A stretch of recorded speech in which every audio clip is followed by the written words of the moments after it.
Hello, my name's Willard. I'm with MarineMax up in Lewisville, Texas, and today we'll be talking about the Premier PTX 230 Solaris. Okay, this boat is a 230 Solaris we're looking at, and this is set up with the 3 pontoons, the tri-toons, which gives you maximum performance. In the bow area, we have our reclining seats here on both sides, and then we also have in-floor ski storage. This is a great area to store different items in the floor here. And as we keep going back, we have our console here, which is set up with a Simrad GPS system. Over here we have our swivel seats with trash can storage here, which is really nice. And then we have our reclining captain's chair here.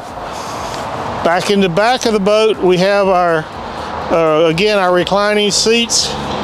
And then, of course, this particular boat is set up with twin tops or double biminis, which gives you shade over the complete boat. This boat is powered with a 250 Mercury outboard. And as you can see here, we have a tow bar, which basically can pull your tubes and your different toys out on the water.